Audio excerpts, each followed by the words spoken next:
में सबसे पहले भागवत सारे ग्रंथों का निचोड़ है, सभी ग्रंथों का निचोड़ है। इसमें सभी कथाएं आती हैं। भागवत में सब कुछ भरा है, सारी कथाएं, जो कुछ भी बना है संसार में, सारी कथाओं का निचोड़ है भागवत।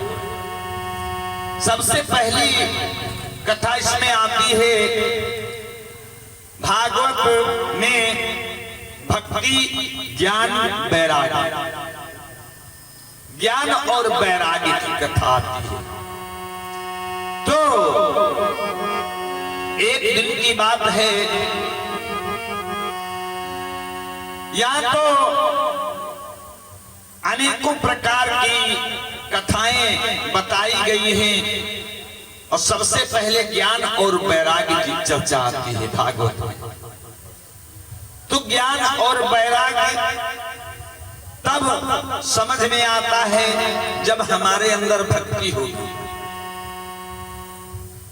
जब तक भक्ति नहीं है तब तक कुछ भी समझ में नहीं आएगा। पहला काम है भक्ति का, ये ज्ञान और वैराग्य। जिस समय बूढ़े हो गए, यानी इनको मानने वाला कोई नहीं, ज्ञान वैराग्य को कौन मान सकता है जब भक्ति होगी। ज्ञानी को वही समझ पाएगा जिसके अंदर भक्ति होगी। तो एक दिन की बात है, नारद जी यमुना के किनारे घूम रहे थे। यमुना के किनारे घूमते घूमते एक ऐसे स्थान पर पहुंचे, देखा दो बूढ़े पुरुष बेखबर से लेटे हैं और उसी के पास एक जवान स्त्री बैठी है, रो रही है। नारद जी ने उस देवी से पूछा,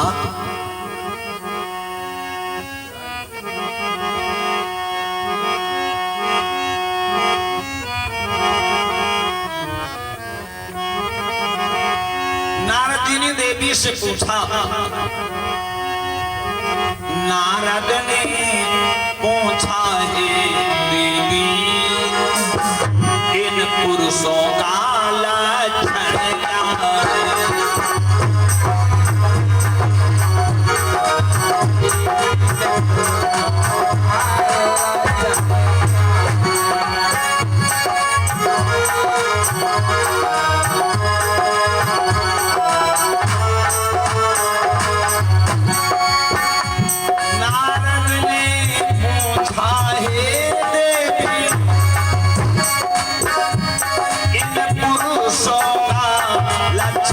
क्या है?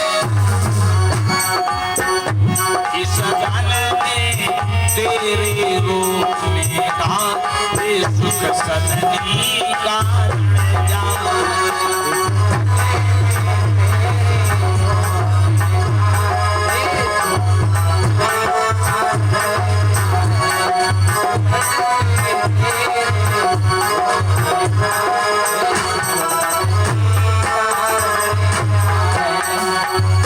नारद जी ने कहा, देवी ये कौन है जो ये पुरुष लेटे हैं इस जंगल में, ये अचेत अवस्था में क्यों लेटे हैं और तुम इनके पास क्यों बैठी हो, क्यों रो रही हो? भक्ति वो है कौन? वो है भक्ति। और जो दो बूढ़े पुरुष लेटे हैं वो ज्ञान और वैराग्य। ये दोनों ज्ञान और वैराग्य हैं, ये बेखबर है।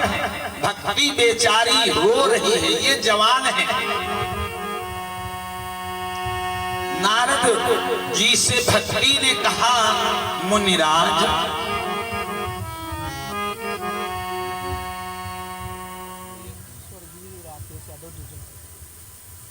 और 51 मुद्राएं परम आदरणीय स्वर्गीय श्री राकेश यादव जी दुर्जनपुर की तरफ से भगवान श्री हरि के चरणों में 51 मुद्राएं साधु संत के हैं। हार्दिक स्वागत अभिनंदन शुभकामना है।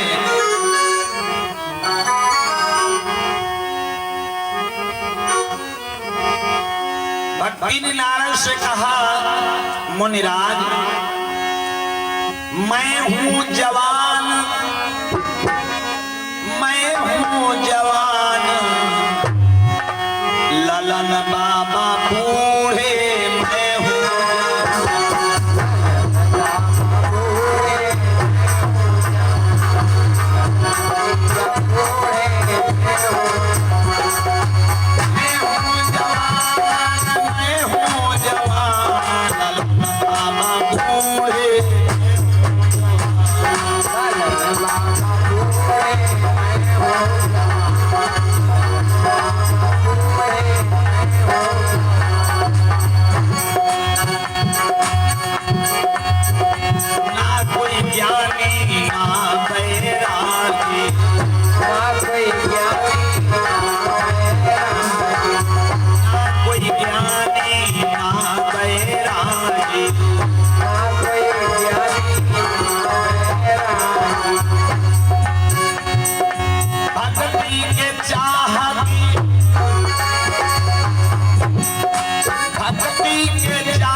से भक्ति ने बताया, अपना सारी व्यथा कह सुनाई। नारद जी कहने लगे, देवी अब इनके जवान होने का उपाय हमारे पास तो है नहीं, का मैं ढूंढ करके लाऊंगा। जाते हैं सनकादिक ऋषियों से बताया, कहा उनसे कह दो जाकर के कि अब दुनियादारी पर ना मरे, वैराग्य ज्ञान से तू कह दो, वह मरे न दुनियादारी।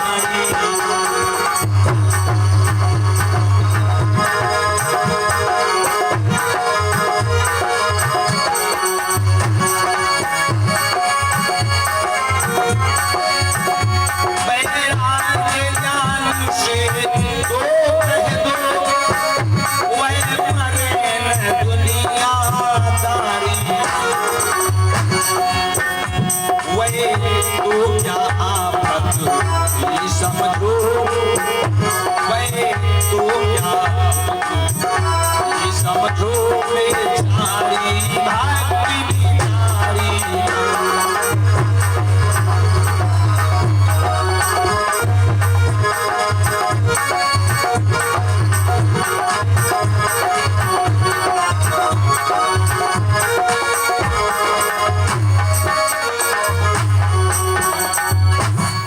नारद जी से सनकादिक ऋषियों ने बताया तो कहा, ज्ञान और वैराग्य से जाकर के कह दो कि अब दुनियादारी पर न मरे। वो तो ज्ञानी वैरागी तो कोई है ही नहीं। कहा अब तो आफत भक्ति के ऊपर भी है, कोई भक्ति भी नहीं करने वाला, इतनी भ्रष्ट हुई जा रही है दुनिया। बोल दिया नारद ने आकर के सारा हाल बताया।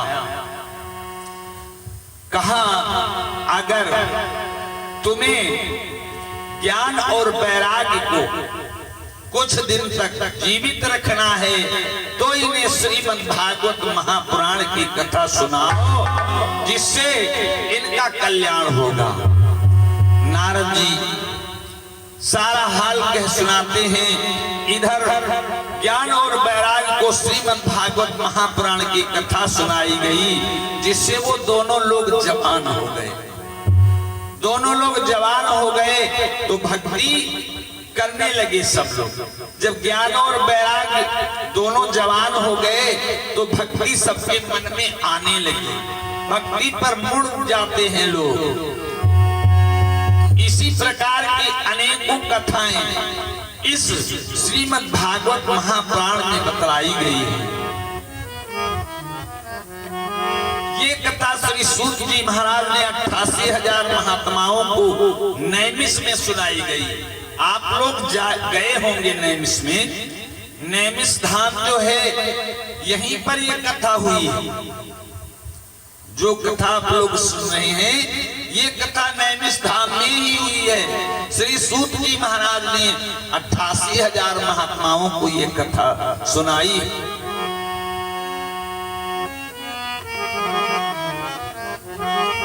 अनेकों प्रकार की ऐसी ही कथाएं इस पुराण के अंतर्गत आती हैं। दक्षिण में आत्मदेव नामी सज्जन सीधा सा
ब्राह्मण, दक्षिण भारत में निवास किया करते थे। बड़े ही क्रियावान ब्राह्मण देवता वो थे। साधु संत महात्मा विद्वानों को पहचानने वाले थे। परमात्मा की पहचान थी उनको। फिर भी उनकी स्त्री का नाम है धुंधली। ब्राह्मण जितना ही सज्जन था, उनकी स्त्री जो धुंधली थी वो उतनी ही दुष्टा थी। फिर भी ब्राह्मण देवता भगवान की इच्छा समझ करके उस सारी व्याधि को सहन करते थे। धुंधली जो थी ये अपने पति का कहना कभी नहीं मानती थी। कभी भी केर और बेर जैसे बेरी के पेड़ के पास में केले का पेड़ लगा दो, कितना चिकना पत्ता होता है, और कांटे जो बेर है हवा चलती है तो केले के पत्ते के चिथड़े उड़ा देते हैं, बेरी के कांटे। ठीक उसी प्रकार से ब्राह्मण देवता जो आत्मदेव थे और इनकी पत्नी जो धुंधली थी ठीक इसी प्रकार की थी। जितना ही सज्जन ब्राह्मण देवता हैं, उनकी स्त्री जो थी उतना ही दुष्ट है। लेकिन ब्राह्मण देवता सब कुछ सहन करते थे, शांति से गुजारा करते थे। फिर भी आधी उम्र तक इनके कोई पुत्र संतान नहीं हुई। जब कोई संतान नहीं हुई तो ब्राह्मण देवता इनके पास रुपया पैसा धन दौलत जो कुछ भी था सब दान कर दिया, किसी प्रकार से हमें एक संतान मिल जाए। फिर भी जब कुछ नहीं मिली संतान तो ब्राह्मण देवता बहुत परेशान हो गए।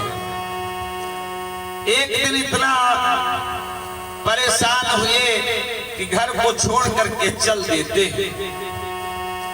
क्या विचार बना है कि जंगल में जाकर के कहीं डूब करके मर जाऊंगा, इससे तो अच्छा मर जाना है। यही विचार करके ब्राह्मण देवता जंगल में पहुंचते हैं।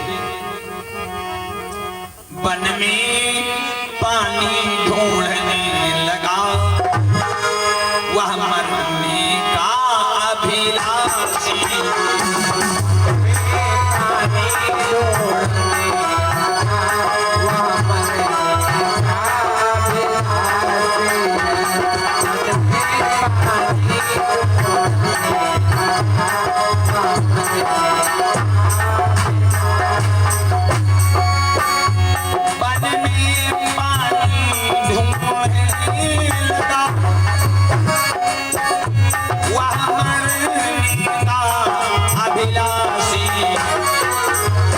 हरि इच्छा से घाट पर बनी आ गया एक सन्यासी।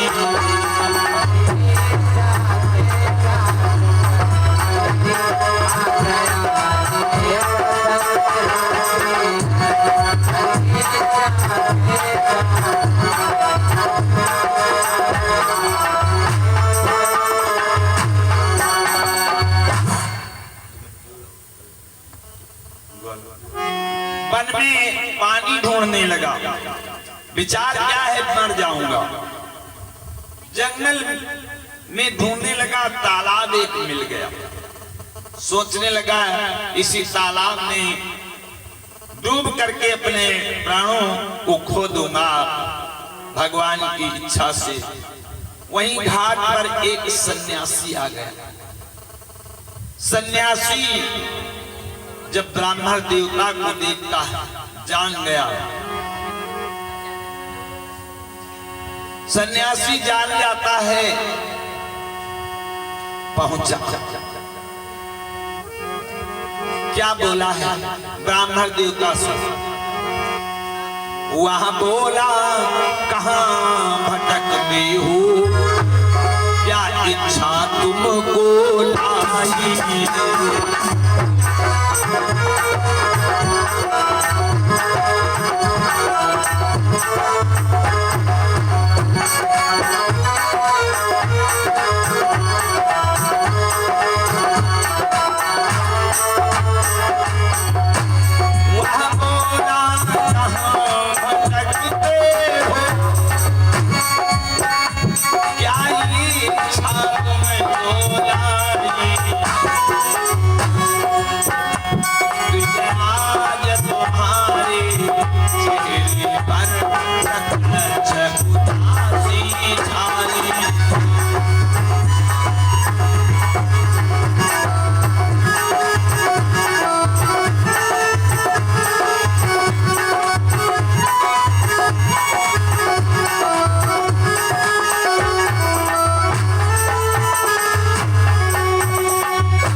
देवता कहां भटक रहे हो, किस इच्छा ने तुमको यहाँ पर लाकर के खड़ा कर दिया। ब्राह्मण देवता कहने लगे, महाराज मेरे कोई संतान नहीं है, रुपया पैसा धन दौलत जो कुछ भी हमारे पास था सब कुछ दान कर दिया हमने। अब मैं इस जीवन से परेशान हो चुका हूं। का मैंने सुना है जिसके बेटा नहीं होता है उसका उद्धार नहीं होता है। सन्यासी कहने लगा, ये बताओ क्या ध्रुव प्रहलाद आदि जो भगवान के भक्त हुए हैं, इनका नाम बेटों ने चलाया? कहा नहीं। कहा फिर? कहा जब ध्रुव प्रहलाद का नाम अपने आप चल गया तो आपका नाम क्यों नहीं चल सकता है? ब्राह्मण देवता कहने लगे, इधर उधर की बातों में हमें मत बहकाओ। अगर तुम कुछ हमें दे सकते हो तो एक गोदी का लाल दे दो, हमें एक संतान दे दो। कहा हमारे ऊपर संतान का भूत सवार है। सन्यासी ने क्या किया? कहा अगर तुम्हारे ऊपर संतान का भूत सवार है तो संतान मिलेगी, प्राणों को तो नहीं खोओगे? कहा बिल्कुल नहीं, अगर हमें संतान मिल जाएगा तो हम क्यों मरेंगे। सन्यासी अपनी झोली से एक फल निकालता है, अपनी झोली से एक फल निकालता है और क्या करता है? फल दिया उसे सन्यासी ने नारी के लिए खिलाने को।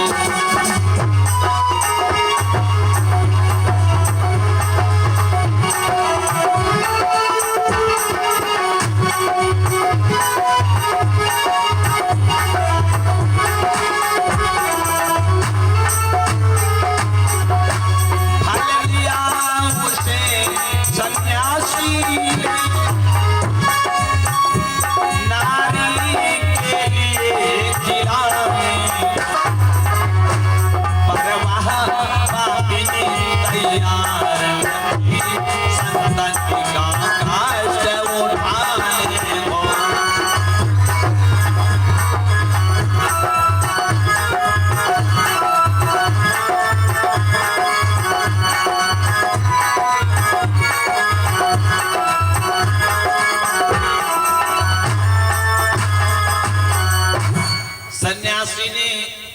ब्राह्मण देवता को फल दिया, कहा ले जाओ अपनी स्त्री को खिला देना, तुम्हें बेटा मिलेगा। इस फल का मतलब केवल बेटा है, कहा बेटा मिलेगा, जो इसे खा लेगा उसे पुत्र मिलेगा। ब्राह्मण देवता आते हैं, सन्यासी अंतर ध्यान हो जाते हैं। ब्राह्मण देवता उस फल को ला करके अपनी स्त्री को दिया, धुंधली से बताया, कहा ये फल खा लो तुम्हें बेटा मिलेगा। वो फल उसने अपनी बहन को बताया, कहा हमारे पति देव एक फल लेकर के आए हैं और कहते हैं उस फल को खा लो तुम्हें बेटा मिलेगा। बहना हम बेटा नहीं पैदा करना चाहती। कहा मैं बेटा पैदा ही नहीं करना चाहती हूँ, अगर बेटा पैदा करूंगी तो ये जो मौज मस्ती है ये नहीं करने को मिलेगा। कौन उसकी हाय हाय में पड़ेगा? जो बेटा पैदा होगा तो मलमूत्र करेगा, कौन उठाएगा? हमसे ये संभाला नहीं जाएगा। बहन वैसी ही थी, उसने कहा बहना ये फल तुम न खाओ, अगर न खाना चाहती हो। कहा हमारा जो गर्भ है जितना समय फल आए हुआ है उतने ही समय का है। कहा फल आए जितना समय हुआ उतना ही गर्भ हमारा है। अब अपने पति को बातों में बहकाना काम तुम्हारा है। अपना बच्चा मैं तुम्हें दे दूंगी, अपने पति को समझाना तुम्हारा काम है। कहा तुम्हें बच्चा पैदा करना नहीं पड़ेगा, मैं अपना बच्चा तुम्हें दे दूंगी। सलाह हो गई। कहा ठीक है, फिर तो मैं अपने पति को समझा ही लूंगी। वो फल ले जाकर के घर में एक गाय थी उससे खिला दिया। फल गाय को खिला दिया। फल का काम था बच्चा देना। गाय गर्भवती हो गई। जब गाय गर्भवती हो गई तो समय धीरे धीरे आगे बढ़ रहा है। उधर उसका गर्भ भी बढ़ रहा है, इधर गाय भी गर्भवती है। तो अब दोनों समय आने पर दोनों के द्वारा बेटे मिले। उस बहन के द्वारा संतान मिली। ब्राह्मण देवता बहुत हर्षित है। बाद में गाय के भी बछड़ा हुआ। बछड़ा जो हुआ उसके कान केवल गाय के समान थे, बाकी सारा शरीर मनुष्य का था।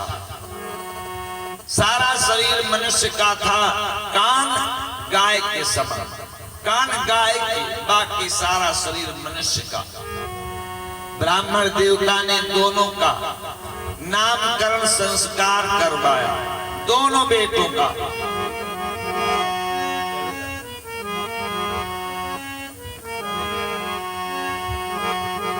बेटे का नाम धुंधकारी ज्योतिषियों ने बतलाया है।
ज्योतिषियों ने जो बेटा था बहन के द्वारा मिला था उसका नाम धुंधकारी रखा। जैसा शरीर था उसका वैसा ही नाम रख दिया, धुंधकारी नाम रख दिया। और जो गाय के द्वारा बच्चा पैदा हुआ है, बछड़ा है, उसका नाम, उसके कान गाय के समान थे, इसलिए नाम भी वैसा ही रख दिया, गोकर्ण। जिसके कान गाय के समान हो, ऐसे बेटे का नाम गोकर्ण है, गोकर्ण रख दिया। दोनों बेटों का नामकरण संस्कार हो जाता है। ब्राह्मण देवता ने दोनों बेटों का पालन पोषण एक समान कर दिया, खाना पानी वस्त्र सारी व्यवस्था एक समान, लेकिन चलते चलते बन पड़ी अपनी अपनी राह, रास्ता बिगड़ गए। रास्ता जब बिगड़ गए तो गोकर्ण जी जो थे, गोकर्ण सुबह से संध्या तक पूजन में समय बिताने लगा।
और ये परम आदरणीय स्वर्गीय श्री राकेश कुमार यादव जी दुर्जनपुर की तरफ से 51 गाय साल समर्पित किए हैं। हार्दिक स्वागत अभिनंदन शुभकामना है।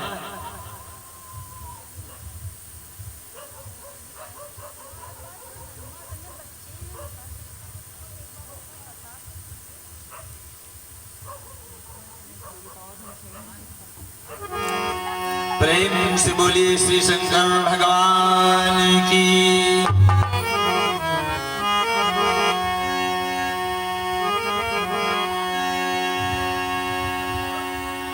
गोकर्ण जी जो थे वो फल खाने से पैदा हुए थे, इसलिए पूजा पाठ दिन रात पूजा पाठ करते हैं।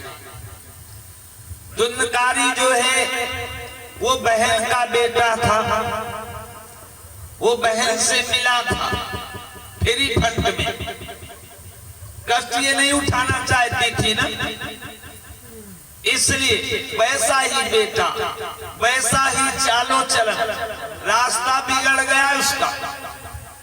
वैश्याओं के घर दारू जुआ शराब कुसंगति में पड़ गया, नीच हरकतें करने लगा,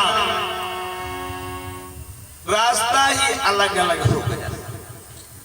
एक बहुत बड़ा भक्त और एक बहुत बड़ा दुष्ट। अब रास्ते बिगड़ गए, धुंधकारी वैश्याओं के घर जाने लगा। गोकर्ण जी भगवान की पूजा में लग गए, पूजा पाठ करते हैं, सत्संग करते हैं, भगवान का भजन करते हैं। धुंधकारी दुष्ट प्रवृत्ति के रास्ते पर पहुंच गया, वैश्याओं के घर जाने लगा। धीरे धीरे बहुत समय व्यतीत हो गया, रुपया पैसा धन दौलत जो कुछ भी था सारा दे दिया वैश्याओं को। जब इसके पास कुछ भी नहीं बचा तो एक दिन अपनी मैया के पास जाता है, मैया से कहता है हमें रुपया दे मां। माता जो थी वो अंधी हो गई थी, उसने कहा बेटा हमारे पास पैसा है ही कहां, तो मारने लगा वो। जब मारने लगा तो उसने कहा बेटा कल बताऊंगी, आज हमको याद नहीं आ रहा है। मैया ने विचार किया इससे किसी प्रकार से प्राणों को बचा लूं, नहीं तो अभी मार डालेगा। मैया ने कहा बेटा कल बताऊंगी, आज हमें याद नहीं आ रहा है। छोड़ दिया उसने। अब हुआ क्या, चला गया नशे में धुत करके वैश्याओं के घर। इधर मैया ने विचार किया मैंने ये तो कह दिया कल बताऊंगी, जब कल आएगा तो मेरे पास तो कुछ है नहीं, क्या दूंगी उसे। तो अंधेरी रात थी, दरवाजे पर जमीन के बराबर एक कुआं था। मैया डर के मारे भाग रही थी, कुएं में गिर गई और मर गई। कुएं में गिर करके मर गई। सुबह हुई तो आया, गांव के लोगों ने देखा इसकी माता तो मर गई उसमें कुएं में गिर करके। पिता पहले ही चला गया था जंगल। गोकर्ण जी ने कहा था पिताजी अगर तुम्हें भगवान का भजन करना है तो हमको भी छोड़ दो और इनको भी छोड़ दो, जंगल में जाकर के भगवान का भजन करो, कल्याण होगा। वो तो पहले ही चले गए थे, मैया भी आज मर गई।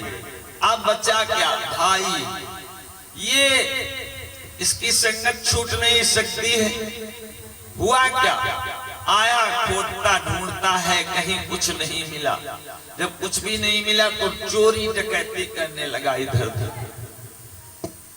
उधर चोरी डकैती करने लगा। जब चोरी डकैती से रुपया ले जाता है, पैस्याओं को देता है। पैस्याओं ने विचार किया किसी दिन इस दुष्ट का व्यवहार हमको भी खा जाएगा, इसलिए पैस्याओं ने क्या किया, इसको और शराब पिला दी, नशे में धुत कर दिया। विचार कर लिया कि इसे मार दिया जाए, तो लेटा दिया पलंग पर, उसी पलंग में बांध दिया। इसे बांध दिया। पहले तो इसका गला दाब रही है कई वैश्याएं मिलकर, ये मरा नहीं। जब मरा नहीं तो मिट्टी का तेल छिड़क दिया और जला दिया, आग लगा दी। फिर भी ये कूद रहा है, मर नहीं रहा है। दुष्ट आदमियों की मृत्यु भी खराब होती है। नहीं मरा, जलाने से भी नहीं मरा, तो वैश्याओं ने बांका लेकर के उसी कोठरी के अंदर टुकड़े टुकड़े काट करके डाल दिए और उसी कोठरी में गड्ढा खोद करके गाड़ दिया। जब गड्ढा खोद करके गाड़ दिया तो ये प्रेत बन गया। प्रेत बन गया। जब प्रेत बन गया तो ये और सताने लगा सब लोगों को, सब लोगों को सताने लगा। गांव वाले त्राही त्राही करने लगे। जब बहुत परेशान हो गया तो गांव वालों ने किसी प्रकार से गोकर्ण जी के पास खबर भेजी। गोकर्ण जी आए, अपने घर को गए तो वहां ये कहीं भैंसा पकड़ा मेरा बन करके आता है गोकर्ण जी के सामने। पूछने लगे क्या दशा है, क्या हालत है। कहा भैया वैश्याओं की संगत ने हमें यहाँ तक पहुंचा दिया। कहा तुम्हारा भाई भूत बन गया, प्रेत बन गया है, इसे बचा लो। गिड़गिड़ाने लगा, रोने लगा। तो इधर उधर पूछताछ किया गोकर्ण जी ने। गोकर्ण जी ने इधर उधर पूछताछ किया। कहा इसको उद्धार करने वाला कोई देवता संसार में नहीं। गया को गए, श्राद्ध किया, पिंडदान किया, लेकिन फिर भी इसका उद्धार नहीं हो रहा है। भगवान सूर्य से आज गोकर्ण जी ने प्रार्थना किया, ध्यान किया, प्रकट हुए। गोकर्ण जी को बताते हैं सूर्य भगवान, कहा अगर तुम इसका उद्धार चाहते हो, इसकी मुक्ति चाहते हो तो इसे श्रीमद् भागवत महापुराण की कथा सुनाओ, जिससे इसका उद्धार हो जाएगा। गोकर्ण जी आते हैं, श्रीमद् भागवत महापुराण की कथा को प्रारंभ करते हैं। साप्ताहिक विधि के द्वारा, विधि विधान के द्वारा भगवान की कथा प्रारंभ हुई। कैसे? एक 7 गांठ के बांस पर गोकर्ण ने उस धुंधकारी को स्थान दिया। 7 गांठ का बांस गाड़ा और कहा इसी पर बैठ करके तुम कथा सुनो एकांत में। आप अब कथा में बोलना नहीं चाहिए। कथा में जो बोलोगे तो समझ में नहीं आएगा और कथा अधूरी रह जाती है। अब सुनो, 7 गांठ के बांस पर बैठा वो प्रेत जो था सुन रहा है कथा। पहले दिन की कथा उसने विधिवत सुनी, पहले दिन की कथा विधिवत सुनी। और ये कथा पहले दिन की ही है जो आज चल रही है। तो एक जो 7 गांठ का बांस था उसमें की एक गांठ फट गई, एक गांठ फट गई, दूसरी गांठ पर आ गया। समझ लो, एक कर्म की गांठ खुल गई उसकी। दूसरे दिन में दूसरी गांठ फट गई जब कथा सुनी उसने, और सब लोग सुन रहे हैं, बहुत भीड़ होती थी। तीसरे दिन की कथा में तीसरी गांठ फट गई, चौथे दिन की कथा में चौथी गांठ कर्म की खुल रही है गांठ। 5वें दिन की कथा में 5वीं गांठ खुल गई, 6ठे दिन की कथा में 6ठी गांठ, और 7वें दिन की कथा में 7वीं गांठ फट गई। जैसे ही बांस वो फटा, उसका जो सारा अत्याचार था सब गायब हो गया, सब खत्म हो गया। विमान आ गया भगवान के धाम से। सब श्रोताओं ने देखा धुंधकारी के लिए विमान आया है भगवान के धाम से। धुंधकारी भगवान के रूप में मिल जाता है और विमान में बैठा। विमान में बैठ करके भगवान के धाम को जब चला गया धुंधकारी, तो गोकर्ण जी कथा सुना रहे थे। सारे श्रोता उठ करके खड़े हुए और कहने लगे, महाराज ये बताओ उद्धार धुंधकारी का ही क्यों हुआ? हम लोगों ने कथा सुनी है विधिवत। गोकर्ण जी ने कहा, तुम लोगों ने विधिवत कथा नहीं सुनी। अगर विधिवत कथा सुनी होती तो जिस प्रकार से धुंधकारी का उद्धार हो गया है, उसी प्रकार से तुम सबका उद्धार हो जाता। तो सभी श्रोताओं ने कहा, महाराज मैं भी उद्धार चाहता, हमको फिर से कथा सुनाओ। तो गोकर्ण जी फिर से कथा सुनाने लगे साप्ताहिक विधान के द्वारा। अब के बार में एक ऐसा विमान आया,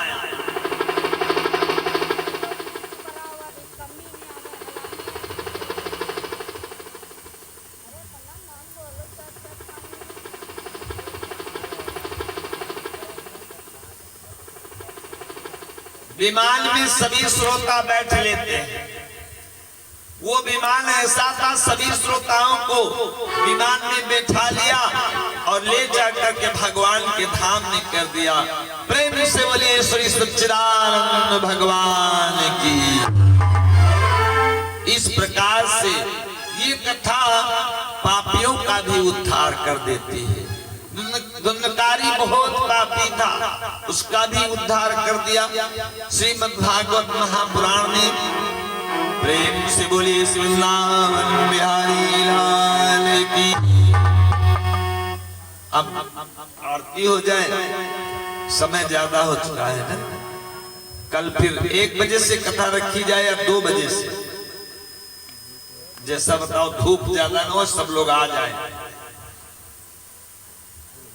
टाइम बताओ है?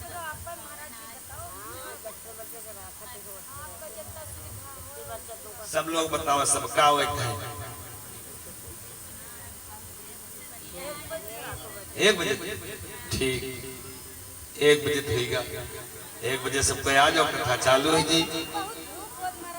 धूप के लिए 2 बजे तक चलो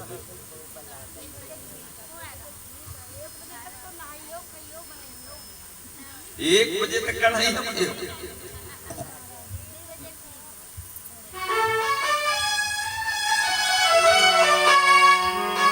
चलो जब हिए रहा जब कथा कहा लगा जस बताइए लो हाँ धूप लो परेशान नहीं बैठे आराम तू कथा सुने मन से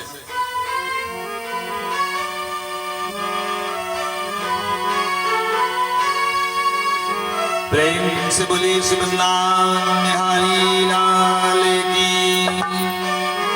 अब सब लोग खड़े हो जाओ आरती हो जाए भगवान की आरती कर लो फिर प्रसाद बांटो है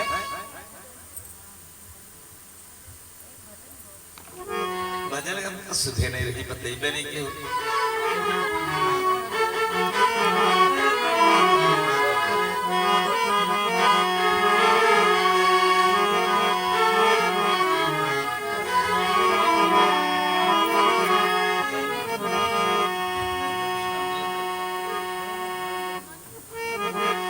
प्रेम से बोली वृंदावन बिहारी लाल की श्री गुरुदेव भगवान की। जिसमें भगवान कन्हैया द्वारिकापुरी को चले जाते हैं गोपियां परेशान हैं भगवान कन्हैया से कहती हैं प्रभु आप तो चले गए हमारे पास आपसे मिलने का एक उपाय है कहा आपसे मिलने का एक उपाय हमारे पास है वो उपाय मैं करूंगी तो तुम्हें आना पड़ेगा कैसे भगवान